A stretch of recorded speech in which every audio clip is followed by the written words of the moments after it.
The first time the millionaire saw the janitor being humiliated by the supervisor, a cold silence fell over the whole office floor. No one dared to speak, not even the cleaning staff who usually kept the hallways alive with whispered greetings. The janitor's eyes, tired yet sharp, looked downward as if carrying the weight of the whole building on his shoulders. I don't know where you're listening from. Maybe you're sweeping a hallway, checking the cameras, or locking the building doors for the night. It doesn't matter what time it is. But I promise, today's story will shake your heart. In the towering glass cathedral of Chicago's financial district, where Lake Michigan's cold winds whispered against steel and concrete, Harold Martinez had been invisible for 17 years. The Millennium Tower stretched 47 floors into the gray sky, its marble lobby gleaming under crystal chandeliers that cost more than most people's annual salaries. Here, in this monument to wealth and ambition, Harold moved like a ghost, his worn work boots silent on polished floors, his weathered hands gripping a mop handle that had become an extension of himself.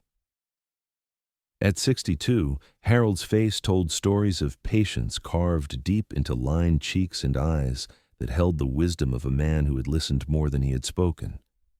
His gray uniform hung loose on his slight frame, pockets heavy with keys that unlocked every door in the building except the one that mattered most: respect. Each morning at 5:30, before the first executive's imported leather shoes clicked across the lobby, Harold was already there. His coffee, black and strong like his grandfather's back in Pilsen, steamed in a chipped ceramic mug as he reviewed his mental checklist of floors, bathrooms, conference rooms, and the countless small tasks that kept this empire of glass and steel functioning. The building breathed with Harold's rhythm. He knew which elevator made that slight grinding sound on the 18th floor, which bathroom faucet dripped in the northwest corner of 32, and exactly how the morning light would slant through the floor-to-ceiling windows of the executive boardroom. But more importantly, Harold saw things. In 17 years of moving through these halls like morning mist, he had witnessed handshake deals worth millions of dollars, overheard phone calls that moved stock prices, and observed the delicate dance of power that played out daily in hushed tones and careful glances. Samuel Blackstone owned this tower and the investment firm that bore his name. At 55, Samuel commanded a fortune built on decades of shrewd decisions in the stock market, his portfolio heavy with tech stocks, cryptocurrency investments, and real estate holdings across 3 states. His corner office on the 47th floor offered a view of the entire city, a kingdom of concrete and ambition that reflected his own relentless climb from middle-class Milwaukee to the pinnacle of Chicago's financial elite. Samuel's world was measured in quarterly profits, dividend yields, and the constant pressure to multiply wealth that already exceeded $200 million. But Samuel rarely saw Harold, despite passing him countless times in marble hallways and mahogany-paneled corridors. To Samuel, Harold was part of the building's infrastructure, as essential and invisible as the ventilation system or the security cameras that recorded every movement but captured no one's attention. When you possess the kind of wealth that could buy entire city blocks, the man who empties your wastebasket becomes part of the wallpaper, a fixture so familiar it disappears into the background of daily routine. Richard Kowalski, the building supervisor, occupied the uncomfortable middle ground between Harold's invisible world and Samuel's stratosphere of privilege. At 43, Richard wielded his authority over the maintenance staff like a sword, desperately trying to carve out respect from men and women who earned a fraction of what the executives spent on lunch. His office, tucked away on the 3rd floor between storage closets and electrical panels, became his kingdom, a realm where he could taste power, if only briefly, before returning to the reality of his modest Lincoln Park apartment and his mounting credit card debts. Richard watched Harold with the suspicious eyes of a man who feared being replaced by someone more competent, more trusted, or simply more liked. In Harold's quiet efficiency, Richard saw a threat to his own carefully constructed authority. Where Harold moved with purpose and precision, Richard stomped with the heavy boots of insecurity. Where Harold's presence brought calm to stressful situations, Richard's arrival often triggered tension that rippled through the custodial staff like stones thrown in still water. The morning everything changed began like countless others. Harold arrived before dawn, his key turning in the service entrance as the city slowly awakened around him.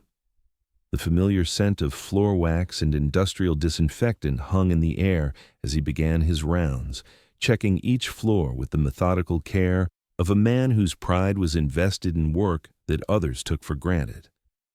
The executive floors hummed with the quiet efficiency of money being moved, multiplied, and managed.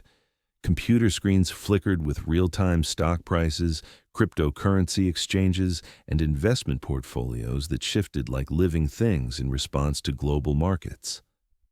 On the 47th floor, Samuel was already at his desk by 7:30, reviewing quarterly reports that would determine the financial futures of thousands of investors. His morning routine included checking his Bitcoin holdings, reviewing overnight trading in Asian markets, and preparing for a presentation that could secure a $50 million investment fund. The signed contracts for this deal were worth more than most people would see in 10 lifetimes, documents that represented not just money, but power, influence, and the difference between success and failure in a world where fortunes could be made or lost with a single decision.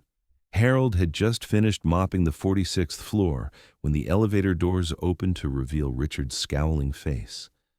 Something was wrong. Harold could sense it in the way Richard's shoulders were hunched forward, in the way his eyes darted around the hallway like a cornered animal. But Harold continued his work, wringing out his mop with the same steady rhythm he had maintained for nearly 2 decades, unaware that his world was about to be shattered by an accusation that would test everything he believed about dignity, patience, and the quiet strength that comes from knowing you have done nothing wrong. The conference room on the 47th floor had been emptied of its usual occupants, wealthy investors and financial advisors who handled portfolios worth hundreds of millions, but it still carried the lingering scent of expensive cologne and freshly brewed coffee from Jamaica's Blue Mountains. Samuel's most important contracts lay scattered across the mahogany table like fallen leaves, each document representing a different aspect of his investment empire. The morning light streaming through floor-to-ceiling windows illuminated papers that detailed stock acquisitions, cryptocurrency transfers, and real estate developments that would reshape entire neighborhoods. Harold had cleaned this room thousands of times, always careful to work around the important documents that represented more money than he could imagine. His movements were precise and respectful. He understood that these papers controlled the financial destinies of countless families, that a single signature could mean the difference between prosperity and poverty for entire communities. With the same reverence he had shown in the small Catholic church of his childhood, Harold treated this space as sacred ground where dreams were built and sometimes destroyed. But when the afternoon staff meeting was called, when Richard's voice echoed through the building's intercom system, summoning all employees to the main conference room on the 15th floor, Harold felt an unfamiliar chill settle in his chest. Something in Richard's tone suggested trouble, the kind of trouble that usually fell on the shoulders of those least able to defend themselves. Harold set down his mop, straightened his gray uniform, and made his way to a meeting that would divide his life into before and after. The conference room filled with the building's workforce, secretaries who earned modest salaries while managing the schedules of millionaires, security guards who protected assets they would never possess, accountants who moved more money in a single transaction than they would earn in a lifetime. Harold took a seat in the back, his weathered hands folded in his lap, his eyes focused on Richard as the supervisor paced behind a table loaded with investment reports and financial statements. Richard's voice cut through the room's tension like a blade. The missing contract, Samuel's most important deal, worth $50 million in initial investments, had vanished from the secure conference room. The document contained signatures from some of Chicago's wealthiest families, cryptocurrency wallet addresses worth millions, and banking information that could move fortunes between accounts with a single wire transfer. Richard's eyes swept the room before settling on Harold like a hawk spotting prey. "Someone in this room," Richard announced, his voice rising with manufactured authority, "has betrayed the trust that Mr. Blackstone has placed in us. Someone has stolen documents that could compromise investments, stock portfolios, and financial assets worth more than any of us will ever see." His finger pointed at Harold like an accusation made flesh. "And I think we all know who had the most access, who could slip in and out of offices without anyone noticing, who could take what doesn't belong to him and think no one would suspect the help." Harold felt 30 pairs of eyes turn toward him, felt the weight of suspicion settle on his shoulders like a lead blanket.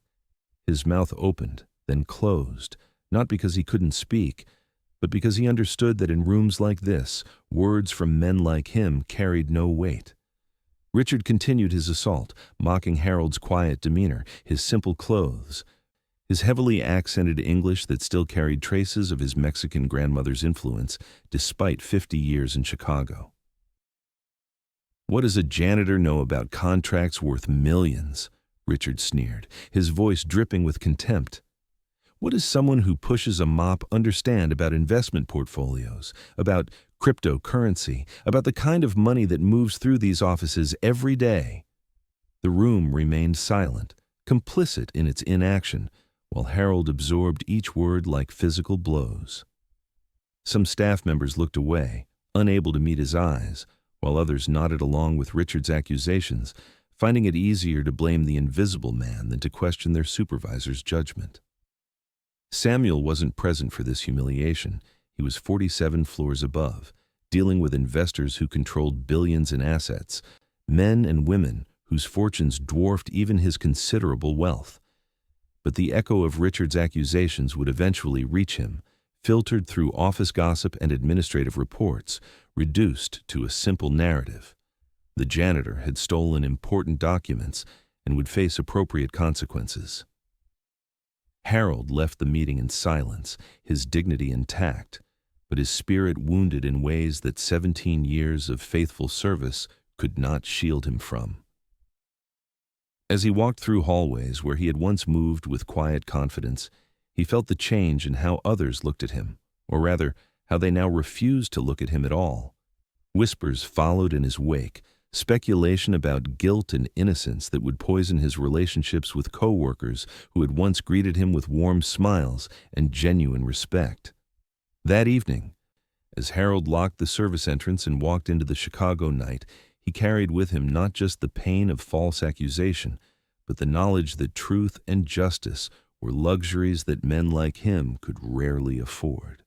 The city lights reflected off the glass towers around him, each window representing wealth and power that seemed as distant as stars, while he descended into the subway system that would carry him home to a small apartment where he would wrestle with questions that had no easy answers.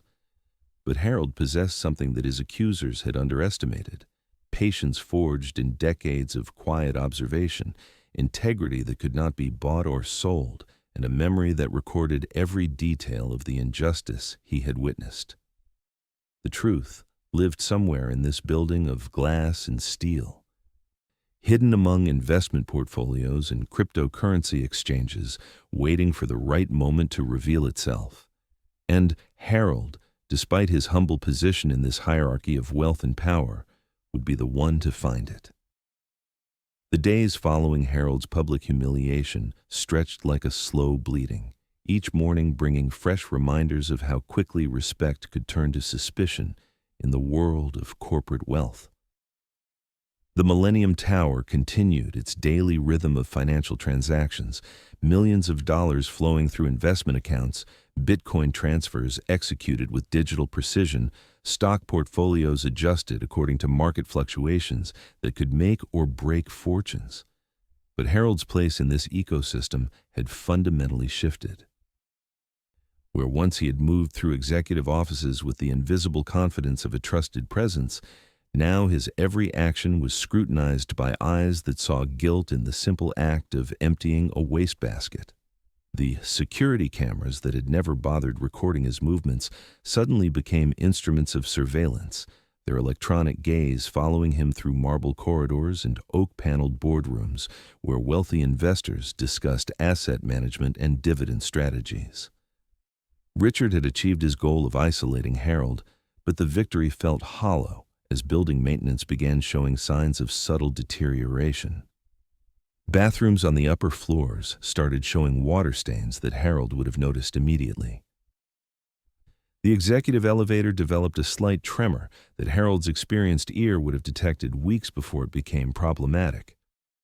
Windows that framed million-dollar views began accumulating streaks and spots that dampened the impressive vistas wealthy clients expected when visiting offices that managed their considerable fortunes. Samuel remained largely unaware of these changes, his attention consumed by the missing contract and its implications for his investment empire. The document contained more than just signatures. It held the keys to cryptocurrency wallets worth $30 million, bank routing numbers for international wire transfers, and partnership agreements with families whose combined wealth exceeded $1 billion. Without this contract, Samuel's most ambitious expansion plans hung in limbo, threatening not just profits, but his reputation among Chicago's financial elite. Meanwhile, Harold continued his work with the methodical precision that had defined his 17-year tenure. But now each task carried additional weight. He cleaned executive bathrooms while portfolio managers discussed seven-figure bonuses. He emptied wastebaskets filled with shredded documents that once contained information about stock acquisitions and real estate investments. He mopped floors where dropped conversations revealed the casual movement of more money than entire neighborhoods would see in generations. The other custodial staff began treating Harold with careful distance, their friendships strained by fear of association with suspected theft. Maria, who had shared countless early morning conversations with Harold about family and dreams, now offered only polite nods when their paths crossed. Carlos, whose son Harold had helped get a scholarship to community college, suddenly found urgent tasks whenever Harold approached. Even the security guards, men who had once joked with Harold about their shared understanding of long night shifts and thankless work, now watched him with professional suspicion. But Harold observed everything with the same careful attention that had made him invaluable for 17 years. He noticed how Richard's behavior had changed since the accusation, the supervisor's movements more nervous, his interactions with executive assistants more forced, his trips to upper floors more frequent. Harold watched Richard linger near offices where investment documents were stored, saw how his eyes tracked security cameras, noticed how he volunteered for duties that placed him near confidential financial information. 3 weeks after the missing contract was reported, Harold made a discovery that would eventually change everything. While cleaning a storage closet on the 3rd floor, a cramped space filled with office supplies and old filing cabinets, his mop handle struck something wedged behind a stack of boxes. Reaching into the narrow gap, Harold's weathered fingers closed around a manila envelope that felt thick with documents. His heart hammered against his ribs as he recognized the corporate letterhead, the legal watermarks, the signatures that represented $50 million in investment capital. The missing contract had been here all along, hidden in a place where only someone with intimate knowledge of the building's storage areas would think to conceal it. Harold's mind raced through the implications. Who had access to this space, who would benefit from the contract's temporary disappearance, who possessed both the opportunity and motivation to orchestrate such deception. The answers pointed toward painful truths about power, desperation, and the lengths people would go to protect their positions in hierarchies built on wealth and influence. Harold carefully returned the envelope to its hiding place, understanding that simply revealing its location would solve nothing. Without proof of how it came to be there, without evidence of who placed it among dusty boxes and forgotten supplies, the contract's discovery might only deepen suspicions against him. Instead, Harold began his own quiet investigation, using his invisible status to observe patterns, conversations, and behaviors that others dismissed or ignored.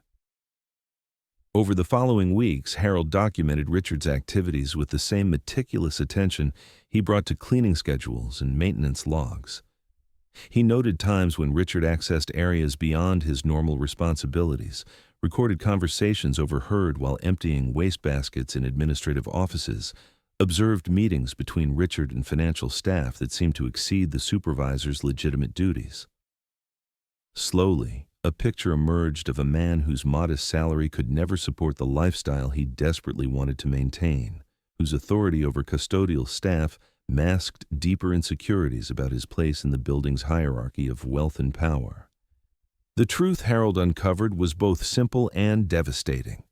Richard had stolen the contract not to sell it or profit directly from its contents, but to create chaos that would demonstrate his indispensability to Samuel's organization. By positioning himself as the man who could solve the crisis he had created, by deflecting blame onto Harold while appearing to investigate the theft, Richard hoped to elevate his status from building supervisor to security chief, a promotion that would come with salary increases, better benefits, and the respect he craved from executives who currently saw him as barely more essential than the janitors he supervised. But Richard had underestimated both Harold's patience and his principles. Where Richard saw only an elderly janitor whose word carried no weight against accusations from a supervisor, Harold recognized an opportunity to demonstrate that dignity and truth could triumph over deception and abuse of power. The contract would remain hidden until Harold could reveal not just its location, but the complete story of how it came to be there and why an innocent man had been sacrificed to protect the real thief's ambitions. As winter deepened over Chicago, as snow began accumulating on the glass surfaces Harold cleaned with such care, the Millennium Tower prepared for a reckoning that would test everything Samuel Blackstone believed about loyalty, justice, and the true value of the men and women who made his empire possible. The missing contract represented more than $50 million in investments. It had become a symbol of how easily truth could be buried under layers of assumption, prejudice, and the comfortable blindness that wealth often brought to questions of character and integrity. The revelation would come, Harold knew with the certainty of a man who had spent 17 years watching powerful people make the same mistakes again and again.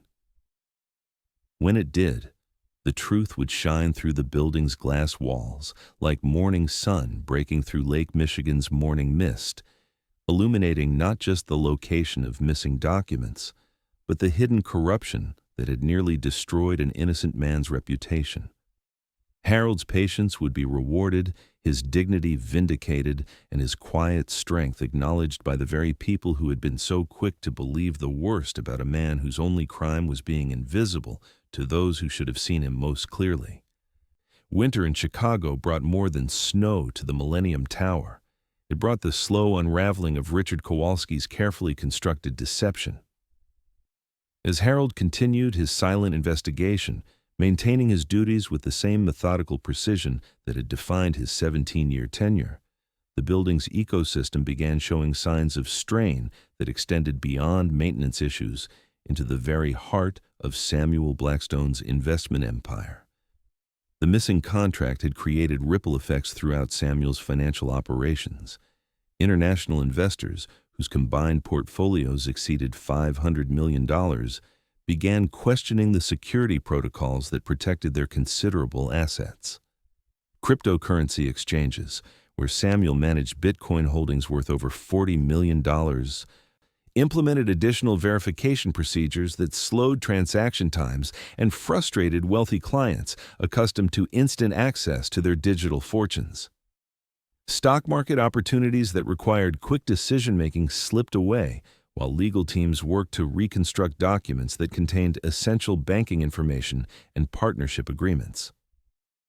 Samuel's frustration manifested in increasingly demanding behavior toward his staff, his usual controlled demeanor cracking under pressure from investors who threatened to move their considerable wealth to more secure investment firms.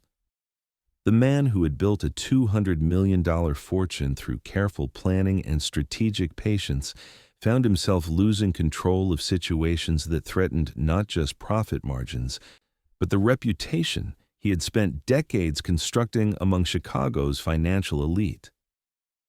Meanwhile, Harold observed how Richard's behavior had evolved from nervous energy to barely concealed panic. The supervisor's visits to upper floors became more frequent and less purposeful, his conversations with executive assistants more probing, his interest in security procedures more intense. Harold noticed how Richard lingered near confidential document storage areas, how his questions about investigation progress seemed designed more to gather information than provide assistance, how his suggestions for improving building security always positioned him as the essential solution to problems he had created. But Harold's investigation had uncovered something more disturbing than simple theft. It had revealed a pattern of manipulation that extended beyond the missing contract into other areas of building operations. While reviewing his mental catalog of observed conversations and overheard discussions, Harold realized that several minor incidents over the past months now seemed connected to Richard's growing desperation. Equipment failures that had required expensive emergency repairs, security breaches that had justified increased supervisor authority, maintenance issues that had demonstrated the need for more rigorous oversight. All of these problems had benefited Richard's position while creating additional costs for Samuel's operation. The turning point came during a February blizzard that paralyzed Chicago's financial district and trapped most of the building's occupants inside the tower for an extended evening. As snow accumulated against the glass walls and wind howled between skyscrapers, Harold found himself working alongside fewer staff members than usual, creating opportunities for observation that normal busy schedules would never allow. It was during this storm that Harold witnessed the conversation that would provide the final piece of evidence needed to expose Richard's deception.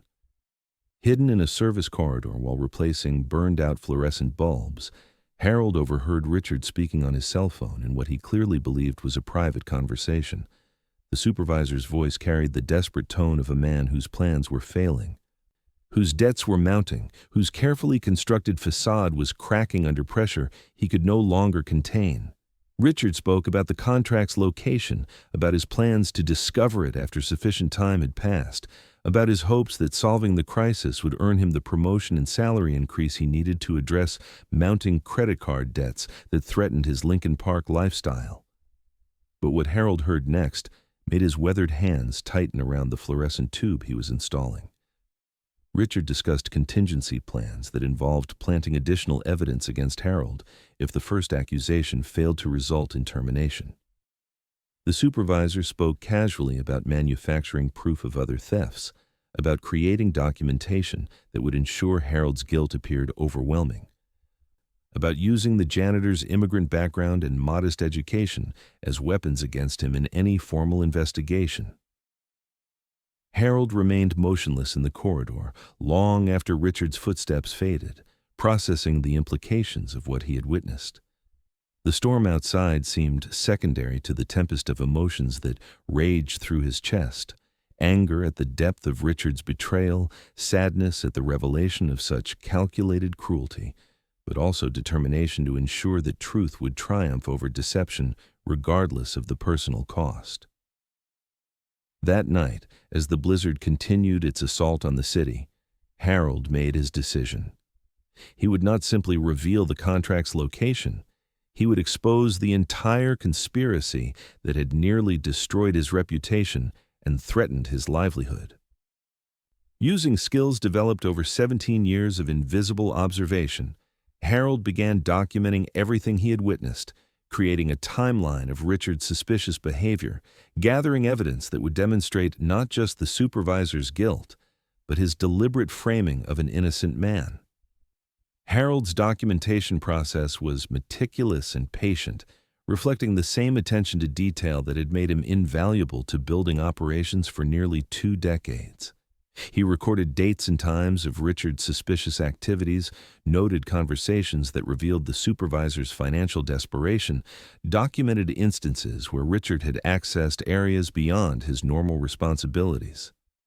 Most importantly, Harold preserved the memory of that overheard phone conversation, understanding that his testimony about Richard's confession would be crucial to exposing the full scope of the deception. As March arrived and Chicago began its slow emergence from winter's grip, Harold prepared for the confrontation that would either vindicate his 17 years of faithful service or destroy whatever remained of his reputation among the people whose respect he had valued most deeply. The contract remained hidden in the third-floor storage closet, waiting for the moment when its revelation would carry maximum impact and minimum opportunity for Richard to construct alternative explanations or deflect blame onto others. Samuel continued his daily routine of managing investment portfolios and cryptocurrency holdings, unaware that the solution to his greatest crisis worked quietly in the floors below his executive office. The wealthy investors who threatened to move their considerable assets to competing firms had no idea that justice would soon restore their confidence in security protocols they had questioned. The building's ecosystem, strained by suspicion and corrupted by false accusations, prepared for a reckoning that would demonstrate the true value of character, integrity, and the quiet strength that comes from knowing you have done nothing wrong. Harold understood that the approaching revelation would test not just Richard's web of lies, but Samuel's capacity for recognizing truth when it came from sources he had trained himself not to see. The janitor, who had spent 17 years invisible to executives who benefited from his labor, was about to demand the attention and respect that his accusers had never believed he deserved. The spring morning when everything changed began with Harold's usual 5:30 arrival at the Millennium Tower's service entrance. But today, his weathered hands carried more than just keys and cleaning supplies. They held photocopied documents that would either restore his reputation or destroy what remained of his standing in the building where he had invested 17 years of faithful service. The March wind carried hints of warmth from Lake Michigan, but Harold felt only the cold weight of anticipation as he prepared to confront lies that had poisoned his world for nearly 4 months. Samuel Blackstone had spent another sleepless night reviewing investment portfolios and cryptocurrency market fluctuations, his normally sharp financial instincts clouded by stress over the missing contract and its implications for his $200 million empire. The document's disappearance had created cascading problems throughout his operations: delayed stock acquisitions, frozen Bitcoin transfers, and increasingly impatient investors whose combined wealth exceeded $500 million. Several major clients had already begun moving portions of their portfolios to competing firms, taking with them not just substantial management fees, but Samuel's reputation for absolute security and reliability. Richard Kowalski had arrived early as well, his supervisor's office on the 3rd floor, serving as command center for what he believed would be the final phase of his elaborate deception. Today, he planned to discover the missing contract in Harold's locker during a routine security inspection, planting additional evidence that would make the janitor's guilt appear overwhelming. Richard's credit card debts had reached critical levels, threatening the middle-class lifestyle that barely masked his growing desperation, and the promotion he expected to receive for solving this crisis represented his only hope for financial survival.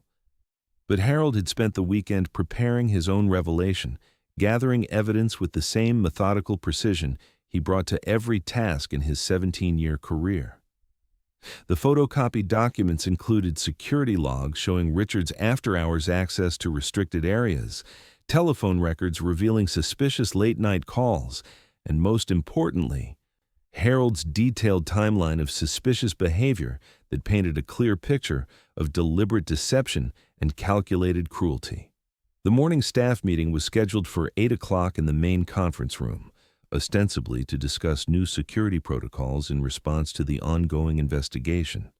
Richard had called this meeting as the stage for his planned discovery of evidence against Harold, but the supervisor had no idea that his intended victim had prepared his own presentation. Harold sat in his usual spot at the back of the room, his weathered hands steady despite the magnitude of what he was about to attempt. Samuel arrived 15 minutes late, his expensive Italian suit wrinkled from another night of insufficient sleep. His normally composed demeanor showing cracks that reflected months of mounting pressure from investors and board members. He took his seat at the head of the conference table, surrounded by financial reports and investment statements that represented the complexity of managing wealth that most people could never imagine, while Harold watched from the margins with the patient attention of a man who had spent decades observing the powerful without being seen. Richard began his presentation with theatrical concern for building security, discussing the ongoing investigation and the need for more comprehensive measures to prevent future thefts. His voice carried false authority as he outlined plans for locker inspections, enhanced surveillance, and expanded supervisor responsibilities, all designed to position himself as the indispensable solution to problems he had created. The room's occupants listened with the polite attention that meetings like this always commanded, unaware that they were witnessing the final performance of an elaborate deception. But when Richard announced his intention to search Harold's personal locker for additional evidence, the elderly janitor surprised everyone by standing slowly from his back row seat. Harold's voice, strengthened by months of silent preparation and righteous anger, cut through the room's tension with unexpected power. He requested permission to address the group, his dignified bearing commanding attention from people who had grown accustomed to his invisible presence. Samuel's first instinct was dismissal. What could the accused janitor possibly contribute to a meeting about security protocols and financial document protection? But something in Harold's demeanor, perhaps the calm confidence that comes from knowing absolute truth, made Samuel pause and offer the floor to a man who had never spoken in a corporate meeting during his 17-year tenure. Harold's presentation began with simple facts presented in chronological order, his accented English carrying the weight of careful preparation and moral certainty. He described Richard's pattern of after-hours building access, the supervisor's increasing interest in confidential document storage areas, the suspicious timing of various maintenance issues that had benefited Richard's position. As Harold spoke, producing photocopied evidence from a manila folder that had once held cleaning schedules and supply inventories, the room's atmosphere shifted from polite attention to growing tension. But Harold's most devastating revelation came when he recounted the overheard telephone conversation from the February blizzard, describing in precise detail Richard's discussion of the contract's hidden location, his plans for discovering it, and his backup strategies for manufacturing additional evidence against Harold. The elderly janitor's voice never rose above conversational level, but his words carried the impact of dynamite detonating beneath carefully constructed lies. Richard's face transformed from confident authority to barely concealed panic as Harold's evidence systematically destroyed months of careful deception. The supervisor's attempts to interrupt, to discredit Harold's testimony, to shift blame toward other possibilities, became increasingly desperate and obviously false. The same staff members who had once nodded along with accusations against Harold now watched their supervisor's credibility crumble under the weight of documentation and testimony they could no longer dismiss. Samuel listened with growing amazement and mounting shame as Harold's presentation revealed not just the identity of the real thief, but the calculated cruelty involved in framing an innocent man. The wealthy investor, who had built his fortune on careful analysis of complex financial information, found himself forced to acknowledge that he had completely misjudged the character and capabilities of a man who had worked faithfully in his building for 17 years. When Harold finished his presentation by revealing the exact location of the missing contract, still hidden behind storage boxes in the third-floor closet where Richard had placed it, the room fell into stunned silence. The documents that had paralyzed Samuel's investment operations, that had cost millions in delayed transactions and lost opportunities, that had threatened relationships with some of Chicago's wealthiest families, had been accessible all along to anyone willing to look beyond surface assumptions and comfortable prejudices. The aftermath moved with swift efficiency. Security personnel retrieved the contract from Harold's specified location, finding the documents exactly where his testimony had indicated. Richard's attempts to explain the contract's presence in an area he controlled became increasingly incoherent as the weight of evidence made denial impossible. Within hours, the supervisor who had orchestrated months of deception found himself facing not just termination, but criminal charges for theft, conspiracy, and fraud. But the most significant change occurred in Samuel's understanding of the man he had overlooked for 17 years. As Harold sat quietly in the aftermath of his vindication, his dignity intact despite months of false accusation and public humiliation, Samuel recognized the depth of character that wealth and position had blinded him to recognizing. The janitor who had seemed invisible had possessed the patience, intelligence, and moral strength to expose corruption that threatened the very foundation of Samuel's business empire. That evening, as Chicago's lights reflected off the glass walls Harold had cleaned with such care for nearly 2 decades, Samuel requested a private meeting with the man whose reputation he had helped destroy through indifference and assumption. The conversation that followed would mark the beginning of Harold's transformation from invisible maintenance worker to valued guardian of integrity in a building where wealth had too often been mistaken for wisdom and power had too frequently been confused with character. The private meeting between Samuel Blackstone and Harold Martinez took place in the executive conference room where the missing contract had originally disappeared, but the atmosphere now carried none of the tension and suspicion that had poisoned the building's environment for months. Evening light streamed through floor-to-ceiling windows, illuminating the mahogany table where investment documents worth hundreds of millions of dollars were routinely discussed. But tonight, the most valuable conversation would concern character, justice, and the recognition of a man's true worth. Samuel had dismissed his executive assistant and security personnel, understanding that this conversation required privacy and honesty that his usual business meetings never demanded. For the first time in 17 years, he sat across from Harold not as employer to employee, but as one human being seeking forgiveness from another whom he had profoundly wronged through indifference and misplaced trust. Harold entered the conference room with the same quiet dignity that had sustained him through months of false accusation and public humiliation. But now his weathered face reflected not just vindication, but a deeper satisfaction that comes from seeing truth triumph over deception. His gray uniform, unchanged from countless previous encounters in hallways and elevators, seemed somehow more substantial in this setting where power and wealth typically demanded expensive suits and impressive credentials. Samuel's apology began with simple acknowledgement of facts. He had failed to investigate Richard's accusations properly, had allowed prejudice and assumption to override careful analysis, had permitted an innocent man to suffer while the real perpetrator continued his deception. But as Samuel continued, his words evolved from corporate responsibility into personal shame at his blindness to the character of a man who had served faithfully for 17 years while remaining essentially invisible to the executives who benefited from his labor. "Harold," Samuel said, his voice carrying none of the commanding authority that characterized his usual business discussions, "I built my fortune by analyzing complex financial information, by seeing patterns in market behavior that others missed, by making careful judgments about character and capability when managing investment portfolios worth hundreds of millions of dollars. But I completely failed to see the truth about a man who worked in my building every day for 17 years.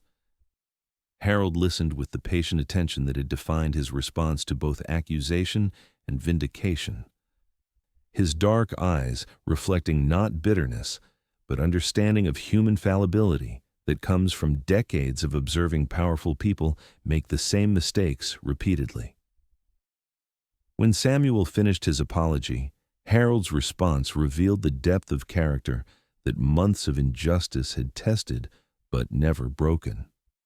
"Mr. Blackstone," Harold replied, his accented English carrying the wisdom of a man who had learned to find dignity in work that others dismissed, "I never expected you to see me. Men like you live in a different world, where money moves in amounts I can't imagine, where decisions affect the lives of thousands of people, where the pressure to succeed must be enormous. But I hoped that when the truth came out, you would recognize it for what it was." The conversation that followed revealed Samuel's growing understanding of how his wealth and position had insulated him from recognizing the character and capabilities of people whose humble circumstances made them invisible to executive oversight. Harold spoke about his 17 years of faithful service, his pride in maintaining a building that housed such important financial operations, his understanding of the trust that investors placed in the security and integrity of their wealth management. But Harold also revealed aspects of his background that Samuel had never bothered to learn. His previous career as an accountant in Mexico before immigration brought him to Chicago. His evening classes in business administration that he had pursued for years while working full-time. His deep understanding of financial principles that had helped him recognize the significance of documents he cleaned around daily. The man Samuel had dismissed as just a janitor possessed education, experience, and insights that could have prevented the very crisis that had nearly destroyed several business relationships. Samuel's amazement deepened as Harold demonstrated knowledge of investment portfolios, cryptocurrency markets, and stock trading strategies that rivaled the understanding of some executive assistants and junior financial advisors. The elderly janitor had observed enough high-level business discussions to develop sophisticated appreciation for the complexities of wealth management, had understood the significance of the missing contract not just as valuable documents, but as the foundation for partnerships that could generate millions in management fees and investment returns. "You could have prevented this entire crisis," Samuel realized, his voice reflecting growing shame at opportunities lost through prejudice and assumption. "You understood the significance of what Richard had stolen. You recognized the patterns of suspicious behavior. You knew exactly what those missing documents meant to our operations. But we never asked for your input, because we never saw you as anything more than part of the building's maintenance." Harold's response revealed both forgiveness and wisdom that transcended the humble circumstances of his employment. "Mr. Blackstone, I learned long ago that respect must be earned, not demanded.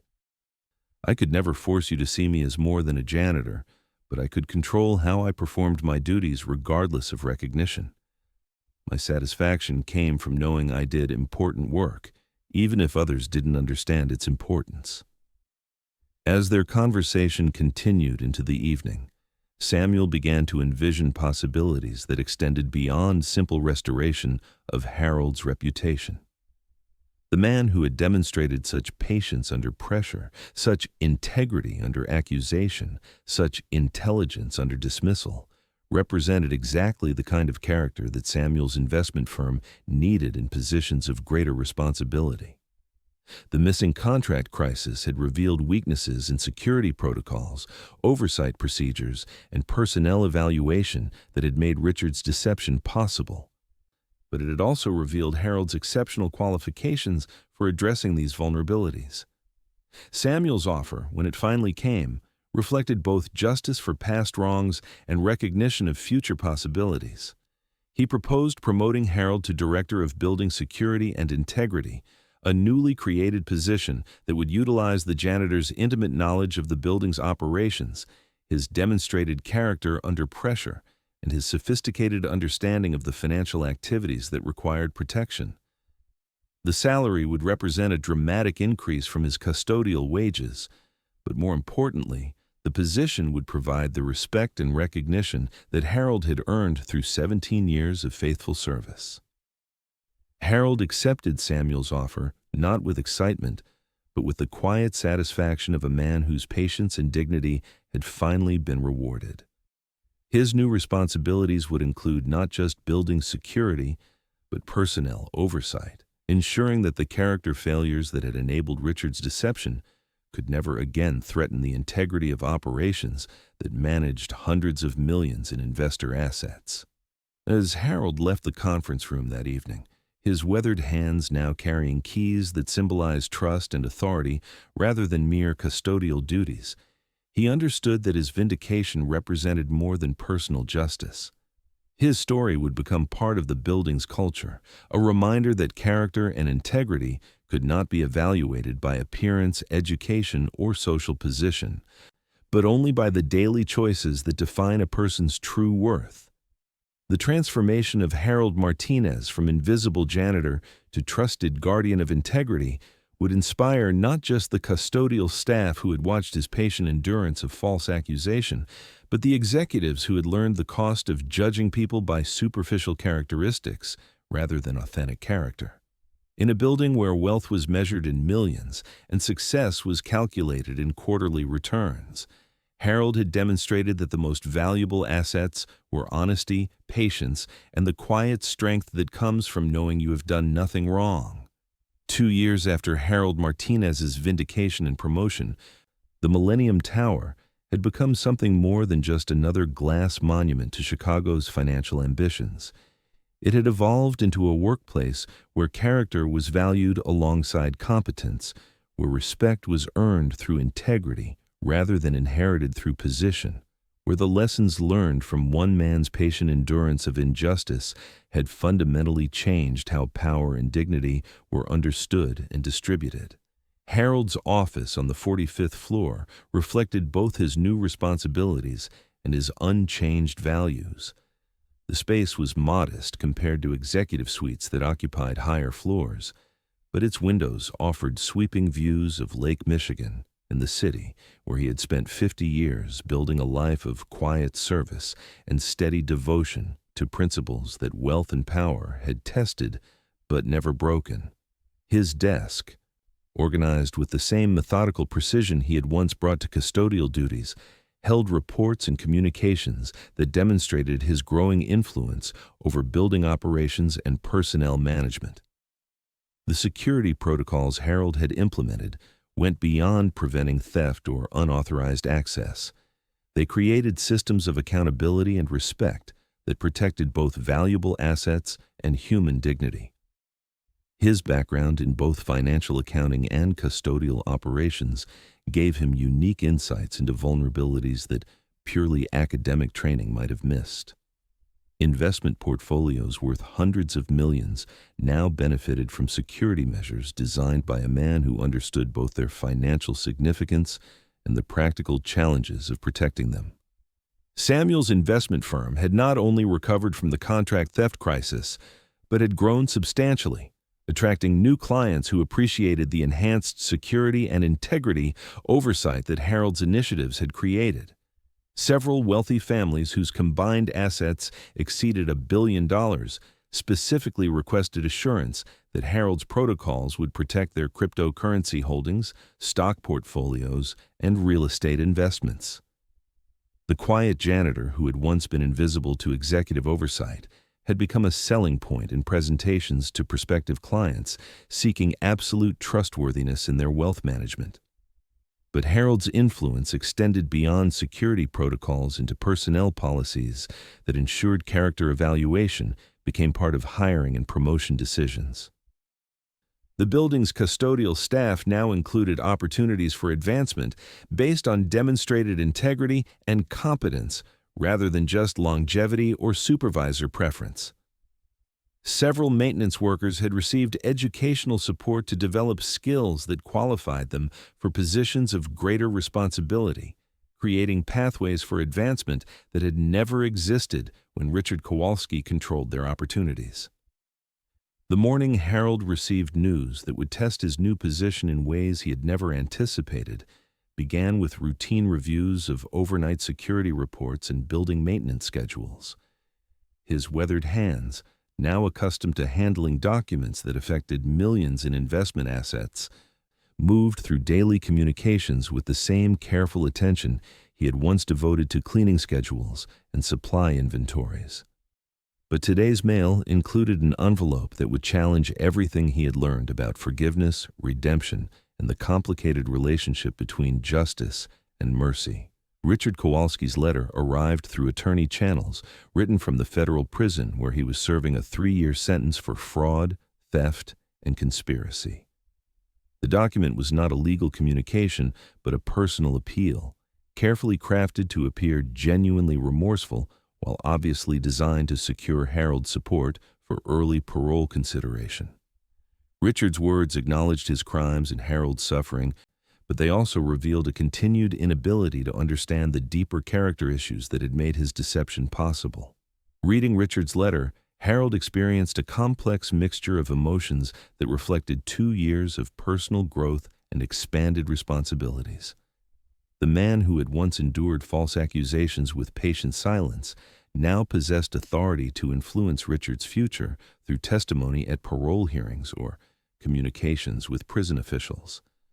The power to grant or deny redemption had shifted from Richard's hands to Harold's, creating moral responsibilities that his previous position had never demanded. Samuel learned of Richard's appeal during their weekly security briefing, a meeting that had become essential to building operations and investment firm management. His reaction reflected the businessman's instinct for clear distinctions between performance and failure, success and punishment. From Samuel's perspective, Richard had forfeited any claim to forgiveness or future opportunity through actions that had threatened millions in investor assets and nearly destroyed an innocent man's reputation. But Harold's response revealed the depth of character that had sustained him through months of injustice and enabled him to build something positive from the ruins of Richard's deception. The elderly security director understood that revenge, however justified, could corrupt the integrity that had become his defining characteristic. More importantly, Harold recognized that Richard's redemption was less important than the precedent that his response would establish for others, watching how power and mercy intersected in situations where justice had already been served. Harold's decision to meet with Richard at the federal prison surprised Samuel and confused several staff members who remembered the supervisor's cruel treatment of a man whose only crime had been invisible competence. The drive to the correctional facility took Harold through Chicago neighborhoods where immigrant families still struggled with the same challenges he had faced 50 years earlier, reminding him that redemption and opportunity remain precious gifts that should not be distributed carelessly, but should never be permanently denied to those willing to earn them through genuine change. The prison meeting between Harold and Richard took place in a visitor's room where harsh fluorescent lighting emphasized the contrast between their changed circumstances. Richard, dressed in institutional clothing that marked his fall from supervisor authority to federal prisoner, possessed none of the aggressive arrogance that had characterized his building management style. Harold, wearing the conservative suit that reflected his executive position, carried himself with quiet dignity that had been tested by injustice but never broken by bitterness. Richard's attempted apology revealed both genuine remorse and continued manipulation, acknowledgement of harm caused mixed with subtle attempts to minimize personal responsibility and shift blame toward financial pressures and professional insecurity that had influenced his decisions. Harold listened with the patient attention that had defined his response to both accusation and vindication, recognizing in Richard's words the same character, weaknesses that had made deception seem preferable to honest admission of financial and professional failure. Harold's response to Richard's appeal for support demonstrated the wisdom that came from understanding how mercy and justice could coexist without compromising either principle. He would not oppose Richard's parole application, but neither would he actively support early release for a man whose crimes had extended beyond document theft into deliberate character assassination of an innocent co-worker. Richard would need to demonstrate genuine change through his own actions rather than through appeals to the victim of his deception. The conversation that concluded Harold's prison visit addressed larger questions about character, redemption, and the responsibilities that come with understanding both power and powerlessness. Harold explained to Richard that true forgiveness did not require forgetting the harm that had been done, but it did demand recognition that healing came through building something better rather than dwelling on past injuries. The security director, who had risen from false accusation to executive responsibility, understood that his success would be measured not just by preventing future deceptions, but by creating environments where character could flourish and people of integrity could find opportunities for advancement. 6 months later, Harold received word that Richard had been denied early parole, not because of anything Harold had said or written, but because prison officials and parole board members had concluded that genuine rehabilitation required more time and demonstrated change than Richard had yet achieved. The former supervisor would serve his full sentence, but he would also have additional opportunities to develop the character and integrity that his previous position had never required. Harold's response to this news reflected the mature understanding of justice that his experiences had taught him. Richard's continued imprisonment was neither victory nor defeat, but simply the natural consequence of choices made and responsibilities avoided. The real triumph was not Richard's punishment, but the positive changes that had grown from the crisis his deception had created: enhanced security protocols, improved personnel policies, and a building culture that valued character alongside competence. As Harold stood in his office that evening, watching the sunset over Lake Michigan while reviewing reports that detailed millions in successfully managed investments and dozens of employment opportunities created through his initiative, he understood that his story had become larger than personal vindication. The invisible janitor who had patiently endured false accusation had become a symbol of how integrity and dignity could triumph over deception and abuse of power. But more importantly, he had demonstrated that success was not just about individual advancement, but about creating opportunities for others to achieve their own forms of recognition and respect. On a crisp October morning, 3 years after his vindication, Harold Martinez stood before a gathering of Chicago's business leaders at the annual Ethics in Finance Conference, his weathered hands steady as he held prepared remarks for a keynote address that would challenge everything the audience believed about character, integrity, and the true sources of business success. The man who had once been invisible to executives managing hundreds of millions in investment assets now commanded attention from portfolio managers, cryptocurrency specialists, and wealth advisors whose combined client base exceeded $10 billion. The Millennium Tower, visible through the conference room windows, served as backdrop for Harold's presentation, its glass surfaces reflecting morning light that symbolized the transparency and honesty his initiatives had brought to building operations and investment management. Samuel Blackstone, seated in the front row with other firm principals and board members, understood that Harold's story had become essential to their company's reputation among wealthy clients who valued integrity as much as investment returns. Harold's speech began with simple acknowledgement of the audience's expectations. They had come to hear an inspirational story about overcoming adversity and achieving success against overwhelming odds. But Harold's message went deeper than individual triumph to address systemic failures in how businesses evaluated character, distributed opportunity, and maintained the trust that made complex financial relationships possible. 3 years ago, Harold began, his accented English carrying the authority that comes from hard-won wisdom, I was accused of stealing documents worth $50 million in potential investment returns. The accusation was false, but it was believed because I was invisible to the people making decisions about my character.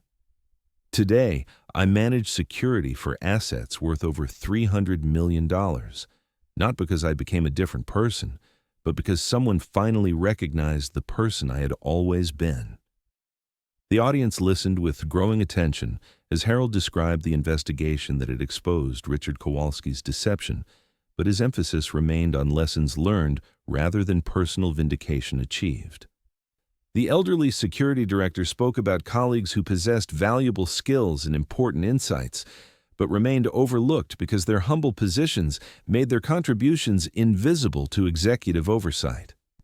He challenged business leaders to consider how many heralds worked in their organizations, competent, honest, and capable individuals whose potential was wasted because appearance and position obscured genuine character and ability.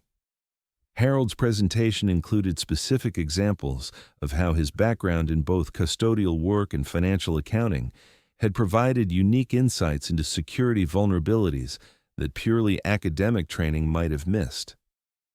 Investment portfolios benefited from protection strategies developed by someone who understood both their significance to wealthy clients and their physical vulnerability to theft or damage. The man who had once cleaned around confidential documents had developed unprecedented understanding of how those documents should be protected. But Harold's most powerful message concerned the business case for recognizing character over credentials when evaluating personnel and distributing opportunities. The companies that would succeed in increasingly complex financial markets were those that could identify and develop talent regardless of its current packaging, that could build teams based on integrity and competence rather than educational pedigree or social connections.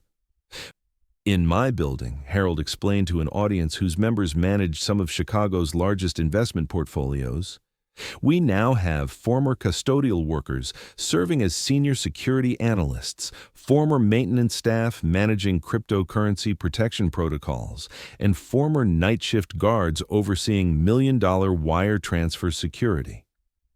These promotions didn't happen because we lowered our standards.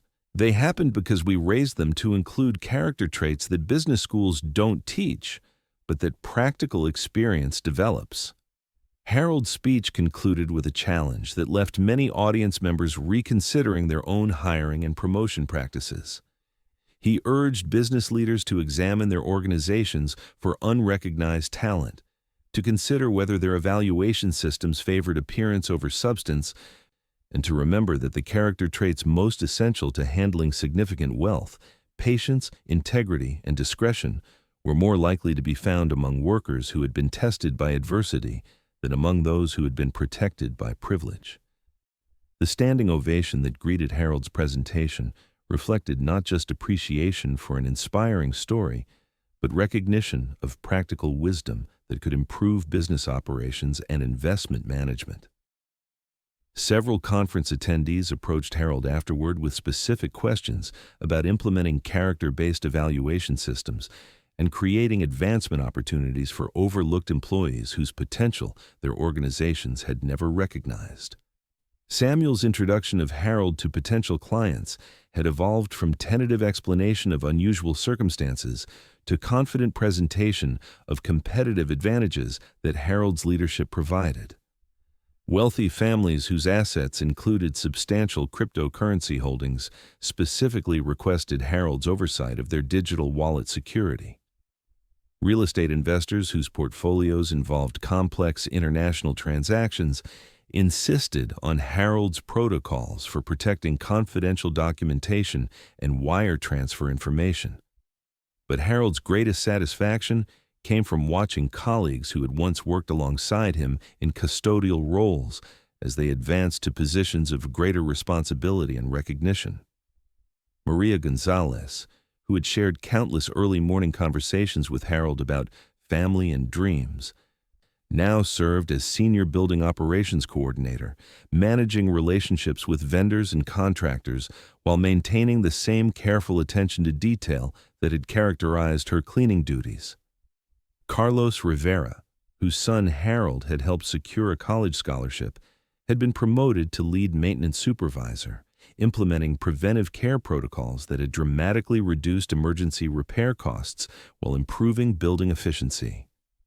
The ripple effects of Harold's vindication and promotion had created opportunities throughout the organization, demonstrating that character-based advancement benefited not just individuals, but entire workplace cultures.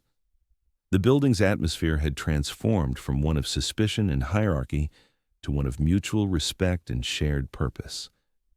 Where capabilities were recognized regardless of current position and advancement, was based on demonstrated integrity rather than political maneuvering. As winter approached Chicago again, Harold found himself reflecting on the journey from false accusation to executive responsibility, from invisible service to recognized leadership, from patient endurance of injustice to active creation of opportunity for others. His story had become larger than personal vindication. It had become proof that character could triumph over circumstance, that dignity could survive any test, and that patience combined with principle could ultimately transform not just individual lives but entire organizational cultures.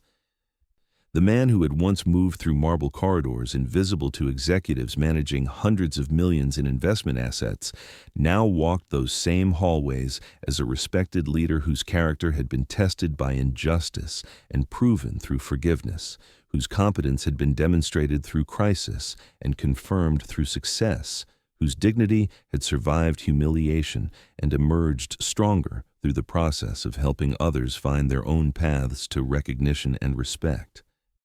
Harold's legacy was already visible in the lives changed and opportunities created through his example, but his most important contribution was the demonstration that true success was measured not by wealth accumulated or position achieved, but by character maintained and dignity preserved regardless of circumstances encountered.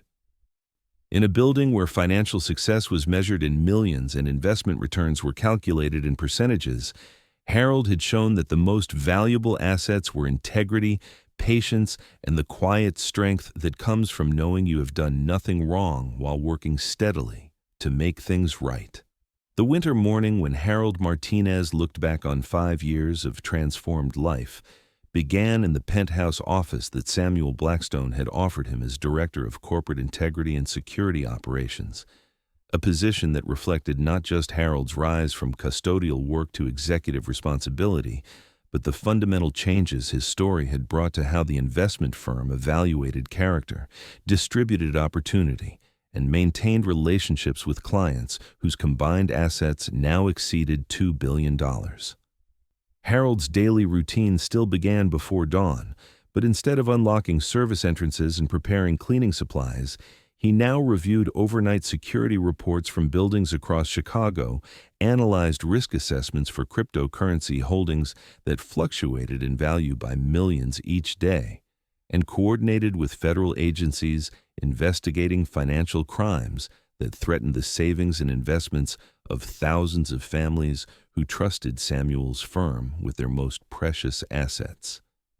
The view from Harold's windows encompassed not just Lake Michigan and the city where he had spent 67 years building a life of quiet service and steady devotion to principles, but also the construction sites where new investment opportunities were creating jobs and generating returns for portfolio managers whose decisions affected entire communities. Harold's security protocols now protected not just documents and cryptocurrency wallets, but the dreams and futures of families whose financial stability depended on the integrity of systems his experience had helped design. Samuel's investment firm had grown exponentially, attracting clients specifically because of the character-based culture that Harold's story had inspired and his leadership had institutionalized. The elderly security director had developed training programs that were being copied by financial institutions throughout the Midwest, created evaluation systems that identified potential among overlooked employees, and established advancement pathways that had transformed dozens of lives while strengthening the company's competitive position in increasingly complex markets. But Harold's most profound satisfaction came from the letter that arrived on his desk that October morning, written in careful script by a young woman whose life demonstrated the continuing ripple effects of decisions made and character maintained during that crisis 5 years earlier. Maria Elena Rivera, Carlos's daughter, whose college scholarship Harold had helped secure when she was uncertain whether her family's financial circumstances would permit higher education, was now completing her MBA at Northwestern University while working part-time as a financial analyst for a firm that managed cryptocurrency investments for high net worth individuals. Maria Elena's letter thanked Harold not just for the scholarship assistance that had made her education possible, but for the example of character and dignity that had shaped her understanding of what success meant and how it should be pursued.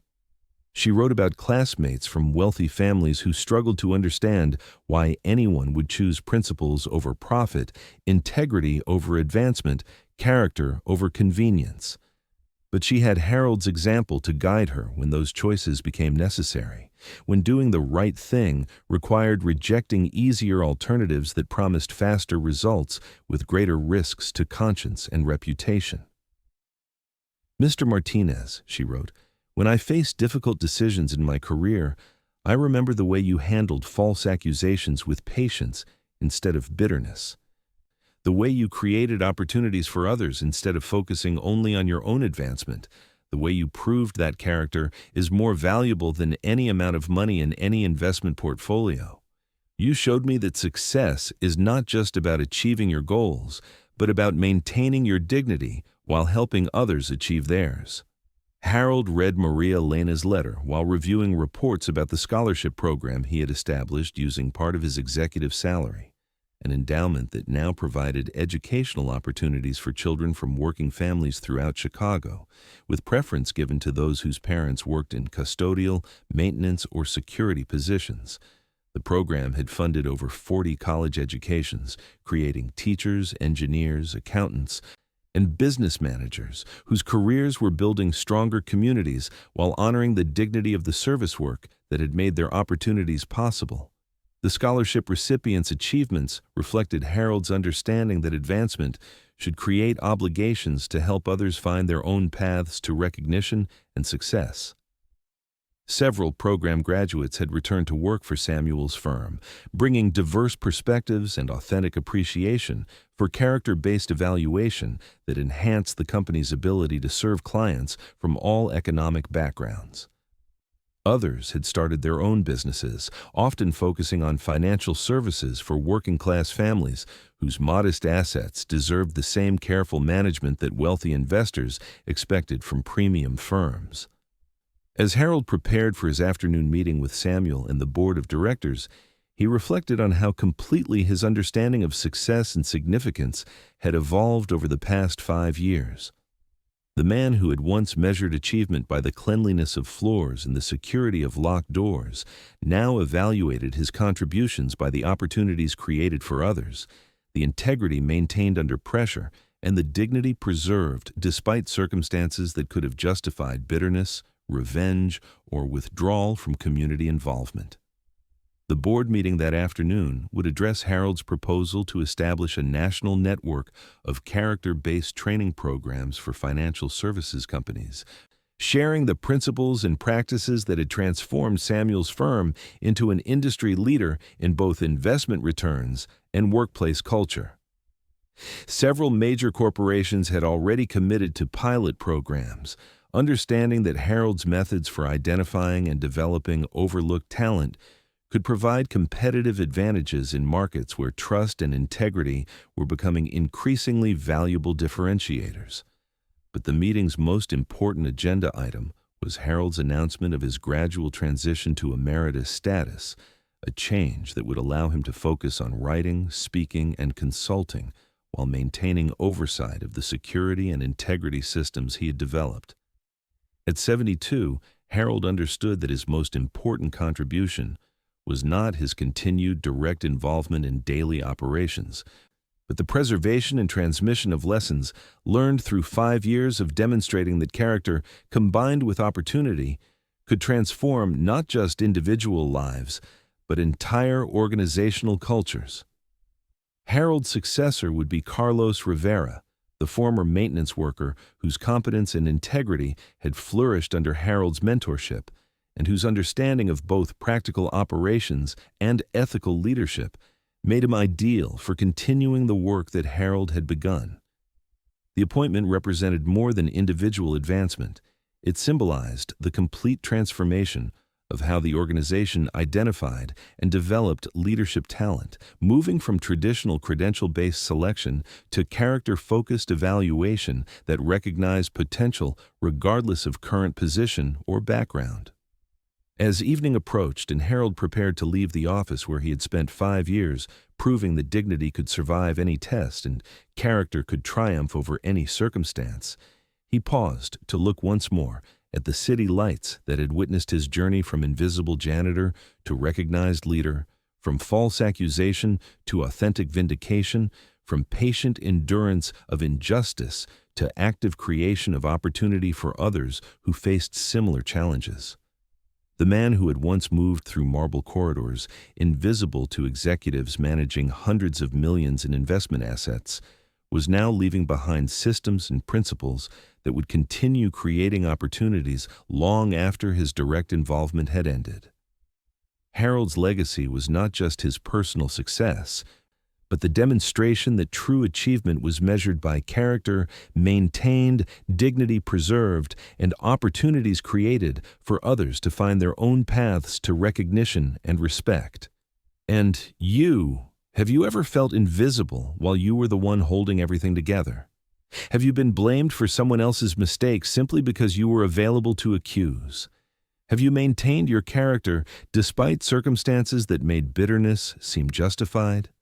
Tell me your story in the comments below, because your experience matters more than you might realize. If this story touched something in your heart, if Harold's journey reminded you that dignity and integrity are always worth preserving regardless of circumstances, leave a like and subscribe so this message reaches someone else who needs to hear that their character has value, their contribution matters, and their patience will eventually be rewarded. For more stories that honor the quiet strength of working people whose dignity survives every test, tap the podcast link on the left. Thank you for walking this journey with Harold, for understanding that true success is not measured by wealth accumulated or position achieved, but by character maintained and opportunities created for others. We'll see you in the next story, where ordinary people demonstrate extraordinary character in circumstances that test everything they believe about justice, dignity, and the power of patient integrity to ultimately transform the world around them.